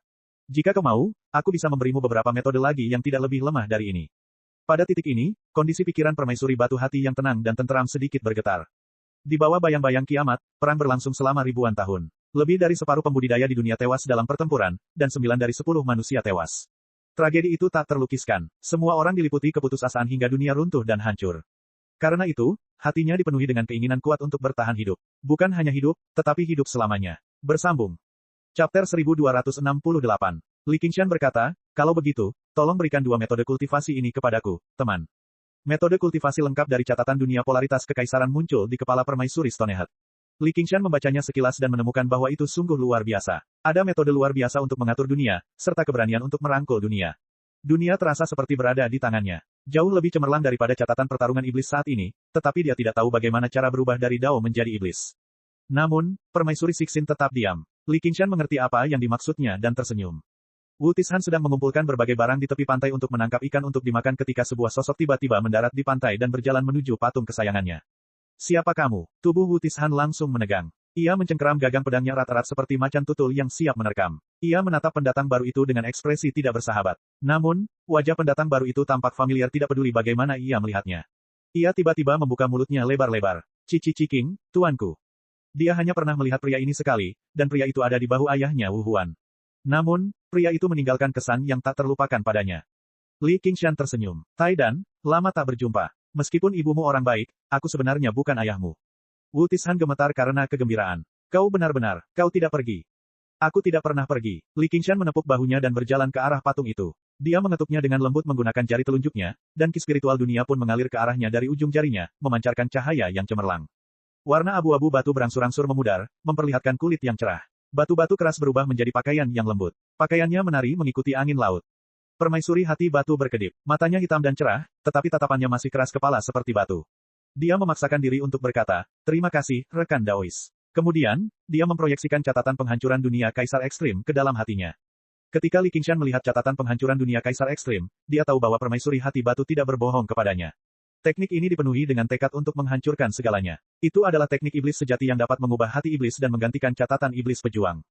Membandingkan kedua versi itu, dia merasa itu lebih menakjubkan lagi. Dia menatap mata permaisuri hati batu dan berkata dengan tulus, semoga kamu bersenang-senang di duniaku. Dalam sekejap, dengan Empress Stoneheart sebagai pusatnya, hukum langit dan bumi berfluktuasi. Sebagai dewa dunia, Li Qingshan memberinya berkah agar dia tidak lagi ditolak oleh kehendak surga dan bisa berjalan bebas di dunia. Permaisuri hati batu menghela napas lega. Nada suaranya menjadi lebih tulus. Terima kasih. Reputasi raja yang berjiwa ksatria memang pantas. Meskipun hatinya sekeras batu, dia hanyalah daging di talenan orang lain. Pihak lain juga mempraktikkan metode kultivasi kaum iblis, jadi temperamennya tidak terduga. Benar-benar tidak dapat diprediksi. Baru sekarang dia dapat memastikan niat baik pihak lain. Sangat jarang merasakan kebaikan seperti itu di dunia pasca apokaliptik. Sama-sama, takdir telah mempertemukan kita. Ini juga merupakan peruntungannya, dan dia mungkin akan menjadi orang yang sangat menolong di masa mendatang. Setelah mempertimbangkan lagi, dia benar-benar terlalu lemah sekarang. Meskipun dia mendapat restunya, sulit untuk menjamin bahwa tidak akan terjadi apa-apa padanya. Mustahil baginya untuk terus-menerus memperhatikannya. Aku akan mencarikan pelindung lain untukmu. Telur besi, kemarilah. Wu Tishan sudah tercengang saat melihat patung itu berubah menjadi seorang wanita dan bahkan berkomunikasi dengan Raja Kesatria sebagai seorang yang setara. Sekarang setelah mendengar sapaan itu, dia mengepalkan tangannya dengan tergesa-gesa. Apa yang kau butuhkan, Raja yang berjiwa ksatria? Li Qingshan tersenyum. Kau berutang nyawa padaku. Wu Tishan mengingat apa yang terjadi di kapal. Dia pun tersenyum. Aku akan melakukan apapun untukmu. Li Qingshan berkata, lindungi dia untuk sementara waktu untukku. Tidak akan memakan waktu lama. Wu Tishan melirik permaisuri hati batu dan menatap matanya yang dingin dan penuh tekad. Hatinya bergetar. Dia tidak punya waktu untuk memperhatikan kecantikannya yang memikat, jadi dia menundukkan kepalanya dengan tergesa-gesa. Entah mengapa, dia merasa bahwa patung itu lebih seperti seorang wanita. Aku tidak akan mengecewakanmu. Li Qingshan mengangguk puas. Dia mengangkat tangannya dan menyentuh dahinya, lalu menghilang. Wu Tishan merasa seperti telah jatuh ke lautan badai lagi. Ia merasa pusing untuk beberapa saat dan menyadari bahwa ada teknik baru di lautan kesadarannya. Teknik itu disebut seni lautan tanpa batas. Setelah memahaminya, dia bersorak. Hidup Raja Ksatria, teknik ini terlalu cocok untuknya dan lingkungan saat ini. Untuk dapat melewati kesengsaraan surgawi kedua, alam macam apa itu? Dia berbalik dan melihat permaisuri hati batu. Seorang wanita yang bisa duduk sejajar dengan Raja Ksatria jelas bukan orang biasa. Dia terbatuk 2 kali. Senior, tolong beritahu aku apa yang kamu butuhkan. Silakan dan bercocok tanam. Aku akan meneleponmu saat aku membutuhkanmu. Permaisuri hati batu menemukan sebuah batu, duduk bersila, dan menghirup dan mengembuskan energi spiritual. Sebagian besar dunianya telah dicerna oleh dunia kecil. Sebagai satu-satunya yang selamat, dia tidak ditolak oleh energi spiritual, jadi hanya masalah waktu sebelum kultivasinya pulih. Namun, begitu kultivasinya mencapai batas yang dapat ditampung oleh dunia ini, dia tidak akan dapat naik ke atas, juga tidak akan dapat melintasi ruang angkasa. Dia akan tetap terperangkap di dunia ini. Pada saat itu, dia bahkan harus meminta bantuan Li Qingshan. Ini adalah kecanggungan karena kehilangan dunianya sendiri. Kesadaran Li Qingshan kembali ke kehampaan. Si gendut biru tua melakukan 3 teleportasi lagi dan dengan mudah menempuh jarak ribuan mil. Petir menyambar di kehampaan. Luo Hou Xiaoming sedang mengalami kesengsaraan surgawi kedua. Sejak dia memiliki pasokan energi spiritual yang tak ada habisnya, kultivasi putra Dewa Asura telah meningkat dengan pesat. Ini bukan hanya karena garis keturunannya, tetapi juga karena ia telah menempuh jalan ini sekali.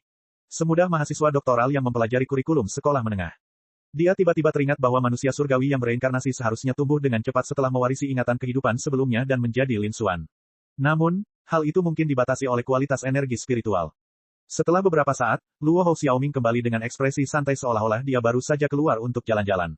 Tubuhnya telah tumbuh banyak, dan dia telah berubah menjadi seorang pemuda tampan yang berusia 13 atau 14 tahun.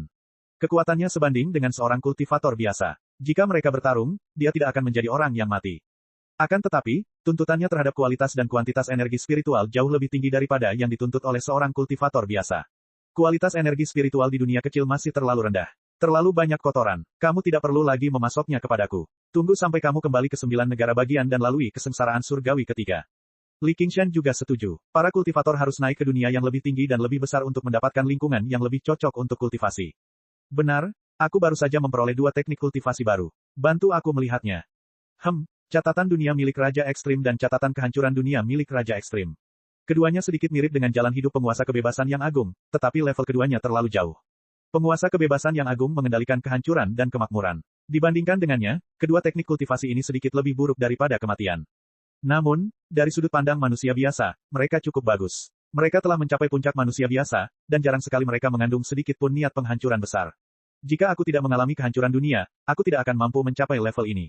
Li Qingshan mendengarkan dengan saksama dan belajar banyak. Pengetahuan seorang dewa memang luar biasa, tetapi kuncinya adalah ketinggian yang mereka miliki. Pada saat ini, Gu Yanning juga berhenti berkultivasi. Dia juga mengatakan bahwa energi spiritual di dunia kecil tidak terlalu berguna. Itu bisa dipertahankan, tetapi akan sulit baginya untuk ditingkatkan. Li Qingshan bertepuk tangan. Baiklah, kultivasi berakhir di sini. Ayo segera berangkat. Tujuan akhir kita adalah 9 negara bagian. Ekor gemuk Deep Blue bergoyang, menciptakan lapisan riak. Ia meluncur ke depan sejauh puluhan ribu mil dan tiba-tiba menghilang ke dalam kehampaan. Bersambung. Chapter 1269. Kabut abu-abu melewati lautan pepohonan. Miliaran daun menguning dan layu. Saat angin bertiup, mereka menari-nari di langit seperti badai salju yang lebat, memperlihatkan kemegahan terakhirnya. Mulut menganga dari hantu lapar melahap tanah 9 prefektur dengan tidak sabar. Awan jamur yang membumbung ke langit belum juga menghilang ketika perintah guru kiri masih bergema di antara langit dan bumi. Kau harus menemukannya, temukan dia. Jauh di bawah tanah, di labirin bawah tanah yang bersilangan, dia berjalan dengan susah payah. Salah satu matanya dalam dan halus, sementara yang lain terbakar oleh api tulang. Tubuhnya setengah hidup dan setengah mati, seperti pilar yang telah dilucuti warna merahnya. Tulang-tulangnya ganas dan penuh retakan. Suara aneh itu berkata, menyerahlah. Kau tidak akan mampu bertahan, tuanku. Itu meyakinkan dan penuh dengan kebencian yang menyimpang. Pedang abadi yang terbengkalai tidak akan setia kepada tuan manapun. Dia tidak menggubrisnya dan terus melangkah maju, berusaha tidak meninggalkan jejak apapun. Bahkan jika kau tidak memancarkan aura apapun dan dapat bersembunyi di bawah tanah, ada lebih dari 20 keledai botak. Mereka lebih dari cukup untuk mencari di tanah ini dari atas ke bawah. Bagaimana kau bisa melarikan diri dengan penampilanmu saat ini? Gemuruh. Akibat ledakan menyebar ke bawah tanah, memicu gempa bumi yang tak terhitung jumlahnya. Mungkin butuh waktu bertahun-tahun agar ledakan itu benar-benar hilang. Gua itu bergetar. Batu-batu berjatuhan bagai hujan, siap runtuh kapan saja. Lahar menyembur keluar dari retakan, dan dunia tampak berguncang. Sekalipun kau bisa kabur, Li Qingshan tidak akan kembali. Diam. Api menyala di rongga matanya. Manik-manik doa tengkorak melilit erat pedang abadi yang terbengkalai dan beradu. Jika kamu melakukan itu, kamu pasti akan menarik perhatian keledai-keledai botak itu. Pedang abadi yang terbengkalai bergetar sedikit. Akan tetapi, ia tidak dapat melepaskan diri dari cengkeraman setan kerangka. Bagaimanapun, itu membutuhkan kekuatannya sebagai sumber. Terlebih lagi, itu telah rusak dalam pertempuran sengit tadi. Dia memanggil Blood-Sea Banner yang rusak dan membungkus Abandon Immortal Sword di dalamnya. Dia berkata dengan tenang, jika kamu keluar, kita akan bertarung sampai mati. Lalu, api di rongga matanya meredup, dan dia terjatuh ke depan. Para iblis kerangka mengelilinginya dan mengeluarkan suara-suara aneh, tetapi mereka tidak dapat membangunkannya. Cederanya terlalu serius. Pedang abadi yang terbengkalai jatuh ke laut darah. Cahaya pedang bersinar dan bergetar, mengetahui bahwa dia berada dalam kondisi lemah yang belum pernah terjadi sebelumnya. Itu adalah waktu terbaik untuk melakukan serangan balik. Lebih dari 20 Raja Biksu bersembunyi. Dengan penasihat kekaisaran kiri sebagai intinya. Mereka membentuk formasi besar yang mencakup wilayah 1000 li. Itu seperti jaring yang besar. Setiap biksu raja bagaikan sebuah simpul, yang senantiasa bersinar dengan cahaya Buddha, tidak melepaskan sejengkal pun tanah. Mereka dengan cepat mendekatinya. Raja mayat dan Raja hantu juga mendekat. Masing-masing dari mereka dipenuhi dengan keserakahan, ingin menggunakan hidupnya untuk ditukar dengan bantuan alam hantu kelaparan. Kaisar Li telah melakukan kesalahan besar, dan dia tidak berani menghentikan mereka lagi. Ini adalah perburuan. Meskipun ada banyak risiko yang terlibat, keserakahan membuat mereka mengabaikan segalanya. Selama beberapa waktu, ia dikepung baik dari dalam maupun luar, tetapi ia telah kehilangan semua kekuatan untuk melawan. Yang tersisa hanyalah obsesinya. Para iblis kerangka berhenti berteriak dan membawa tubuh hancurnya ke arah utara. Sebelum para Raja Biksu dapat menarik kembali jaringnya, mereka harus menjauh dari mulut hantu-hantu kelaparan. Di tengah lautan darah, dengungan pedang mereda. Roh pedang abadi terabaikan telah memilih untuk menyerah. Jika aku keluar dan melahapnya sekarang, bukankah aku terlalu bodoh jika aku tidak beruntung jatuh ke tangan keledai botak itu? Dia tidak mau mengakui bahwa dia sangat takut padanya. Dia selalu menjadi monster yang bisa menimbulkan rasa takut pada yang hidup, yang mati, atau bahkan semua makhluk yang sadar diri. Itulah sebabnya dia terburu-buru untuk menghancurkannya. Beberapa saat kemudian, para Raja Biksu kembali ke permukaan dan berkumpul di samping penasihat kekaisaran kiri. Penasihat kekaisaran, musuh Buddha mungkin sudah meninggalkan wilayah ini. Musuh Buddha ahli dalam menyembunyikan auranya, jadi sangat sulit untuk menemukannya. Haruskah kita meminta astronom kekaisaran untuk membantu kita menemukannya? Ahli astronomi kekaisaran memiliki keahlian dalam meramal rahasia surgawi dan menyelidiki takdir. Kepala ahli astronomi kekaisaran adalah pemimpin aliran Yin Yang. Musuh Buddha adalah monster yang tidak hidup maupun mati. Menangkapnya melalui rahasia dan takdir surgawi mungkin tidak akan mudah. Kenapa kita tidak mencoba? Kita tidak bisa membiarkannya begitu saja. Para Raja Biksu berdiskusi di antara mereka sendiri. Penasihat kekaisaran kiri mendengarkan dalam diam sebelum tiba-tiba bertanya, Dauntless, apakah kau punya petunjuk? Biksu Dauntless itu tegas. Dia tidak mengatakan apapun sepanjang waktu. Setelah itu, dia menyatukan kedua telapak tangannya dan membungkuk. Tidak, penasihat kekaisaran. Meskipun dia tahu bahwa dia adalah musuh Buddha, keluhannya terhadap biara Chan milik Deva Naga tidak dapat dijelaskan dengan beberapa kata. Ditambah dengan bagaimana dia saat ini sedang memikirkan cara untuk menyelamatkan Biksu Unraget, dia benar-benar tidak punya apa-apa. Namun, jika dia benar-benar memiliki petunjuk, dia pasti tidak akan menyembunyikannya. Penasihat Kekaisaran Kiri mengerutkan kening. Saat ini, astronom Kekaisaran sedang menangani sesuatu yang besar, jadi mustahil bagi mereka untuk membagi perhatian mereka untuk membantunya mencarinya. Masalah ini sangat penting. Bahkan invasi ke alam hantu kelaparan harus menunggu, apalagi musuh Buddha yang hina. Oleh karena itu, ia memimpin para raja biksu untuk memperluas daerah pencarian, mencari ke segala arah. Mereka memperluas daerah pencarian hingga radius 10.000 km, tetapi mereka tetap tidak menemukan apapun. Penasihat Kekaisaran Kiri berkata, musuh Buddha terluka parah, jadi dia harus mencari tempat untuk berobat. Siapa yang paling dia percaya? Biksu Dauntless berkata, Li Qingshan. Mungkin hanya Li Qingshan. Dialah iblis terkutuk yang bertarung melawan putra mahkota Si King, murid Bai Kun Raget. Di mana daemon terkutuk itu sekarang? Aku tidak tahu. Kamu tidak tahu. Sejak pertarungannya melawan Raja Manusia Bulu, Bai Chen, dia menghilang. Mungkin dia sudah tidak ada di dunia ini lagi. Saya ingat bahwa iblis terkutuk dan musuh Buddha memiliki tempat tinggal di pegunungan rantai di wilayah kekuasaan Ruyi di Provinsi Hijau, kata penasihat Kekaisaran Kiri sambil berpikir. Untuk memburu dan membunuh musuh Buddha, dia telah membuat persiapan yang cukup. Namun, itu hanya gunung kecil. Ki spiritualnya lemah, jadi sudah lama ditinggalkan. Itu sama sekali tidak cukup untuk bertahan melawannya. Biksu Dauntless memahami geografi Provinsi Hijau. Jangankan gunung kecil, bahkan seluruh pegunungan rantai bukanlah tempat yang baik untuk bercocok tanam. Di masa lalu, semua gunung terkenal dan sungai besar telah ditempati oleh sekte-sekte dengan berbagai ukuran, itulah sebabnya para pembudidaya membangun tempat tinggal di sana. Sekarang Provinsi Hijau telah mengalami bencana berulang kali, banyak gunung dan sungai telah dikosongkan. Sudah lama sejak para petani pergi ke sana. Dan, dia bukan orang bodoh. Sebaliknya, dia adalah kultivator dengan kemampuan pemahaman terhebat yang pernah dia lihat, jadi mengapa dia tetap berada di tempat yang begitu jelas. Justru karena penasihat Kekaisaran Kiri mengetahui hal ini, dia tidak segera bergegas ke pegunungan rantai. Raja biksu lainnya juga merasa hal itu mustahil.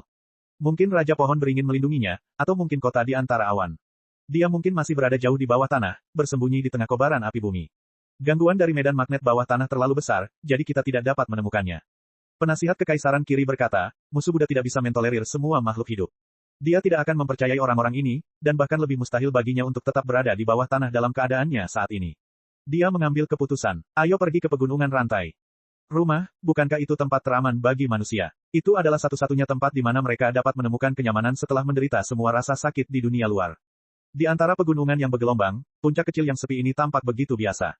Namun, 3 kata, rumah King Xiao, di dinding batu itu menyimpan kenangan yang tak terlupakan. Ini adalah rumah mereka. Astronomi mengambang. Chapter 1270. Di luar kota Komando Ruyi, markas besar pengawal Hawkwolf. Elang itu membentangkan sayapnya di atas jubah putih, dan lambang elang perak tergantung di pinggang. Ini adalah pakaian Gu Yanying yang tidak pernah berubah. Itu juga seragam salah satu dari 3 pilar Komando Ruyi, Komandan White Hawk. Gu Yanying telah lama pergi, dan Putri Kekaisaran Sibao juga telah dipanggil kembali ke Istana Kekaisaran.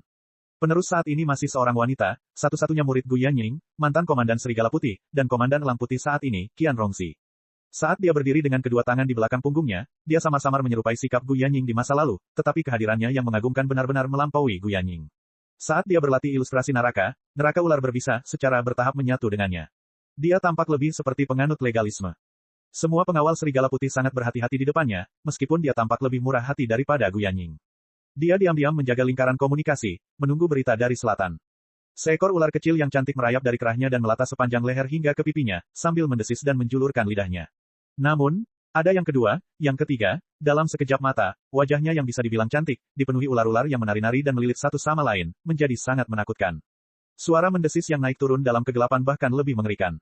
Urat-urat di lehernya menonjol. Siksaan neraka tidak biasa, tetapi dia tidak bergerak sama sekali. Hanya sepasang mata yang terlihat di wajahnya. Mata itu juga berubah menjadi mata ular yang berkedip-kedip samar. Mata itu bahkan lebih dingin dan lebih ganas daripada ular-ular neraka. Pintu ruang komunikasi tiba-tiba terbuka, dan seberkas sinar matahari bersinar masuk. Token elang bersinar dengan kilau keperakan. Alisnya berkerut, bukan perintahnya. Tidak seorang pun dapat mengganggunya, kecuali satu orang. Seorang lelaki tampan bersandar di kusen pintu, senyumnya lebih cerah dari matahari. Rongxi, apakah ada berita?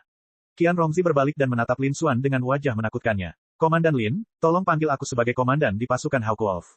Siapapun yang melihat wajah seperti itu akan terkejut. Namun, senyum Lin Xuan tidak berubah. Malah, ada sedikit kelembutan dan rasa kasihan di dalamnya. Berkultivasi seperti ini terlalu melelahkan.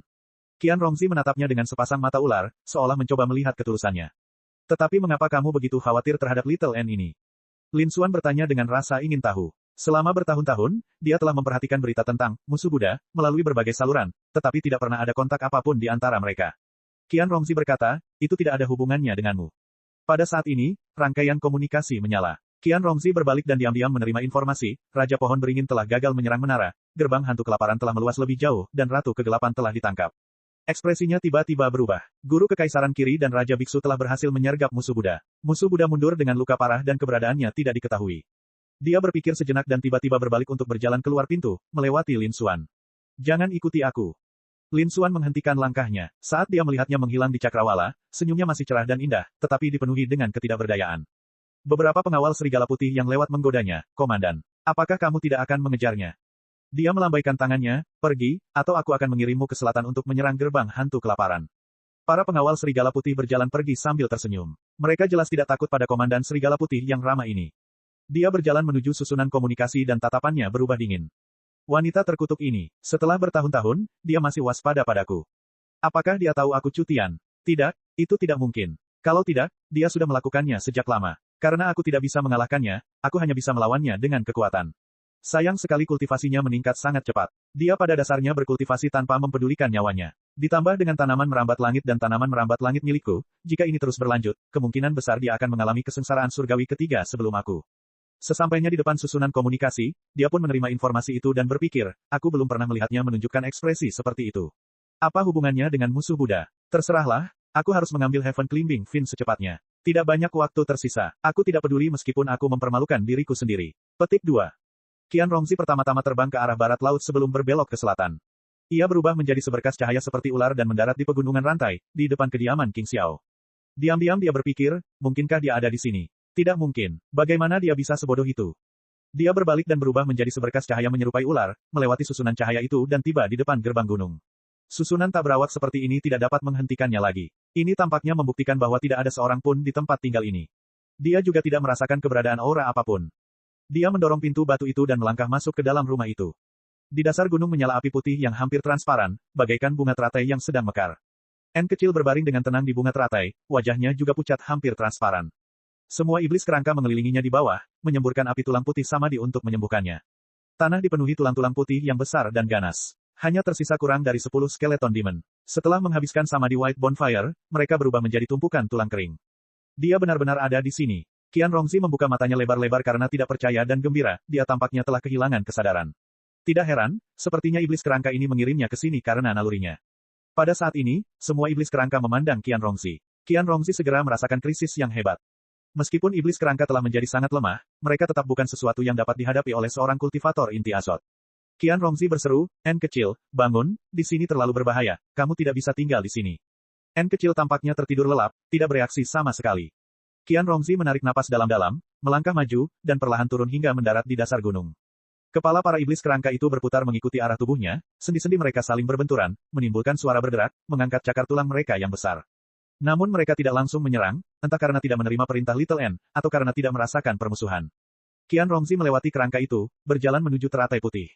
Para iblis kerangka bagaikan binatang buas yang merasa terancam, menarik api sama di tulang putih, bersiap menghadapi musuh di depan mereka. N kecil perlahan mendarat di panggung batu, masih dalam tidur nyenyak. Qian Rongzi berhenti, jalan di depannya terhalang oleh tubuh besar iblis kerangka, gigi-gigi tajam mereka saling beradu, menimbulkan suara retakan, bukan tawa aneh, melainkan peringatan terakhir. Dia jelas merasakan bahwa jika dia melangkah maju lagi, setan kerangka yang ganas ini akan segera menyerang. Tiba-tiba dia tersenyum menghina, kamu telah ditipu. Seekor ular kecil yang cantik keluar dari panggung batu, menggigit pergelangan tangan ramping Little N. Para iblis kerangka meraung marah, cakar tulang mereka mencabik udara, mencengkeramnya bersama-sama. Dia hanya menutup matanya. Setiap skeleton demon memiliki kekuatan seperti Diamond King, pada saat ini menyerang secara bersamaan, bagaikan petir, mustahil untuk dihindari. Ia berpikir dengan tenang, konon katanya kalau kau mati dalam api putih itu, jiwamu pun akan terbakar, tidak bisa bereinkarnasi. Tapi ini juga bagus, mari kita akhiri di sini. Tiba-tiba, dia teringat wajah Lin Xuan yang tersenyum, selama bertahun-tahun, apa sebenarnya yang telah kamu lakukan? Cek cek cek cek cek cek cek cek cek. Rakan-rakan kultivator sekalian, sebelum retret, sila terus berkultivasi untuk jurus subscribe, like, share dan komentar agar sekte novel Sadim terus berkembang pesat.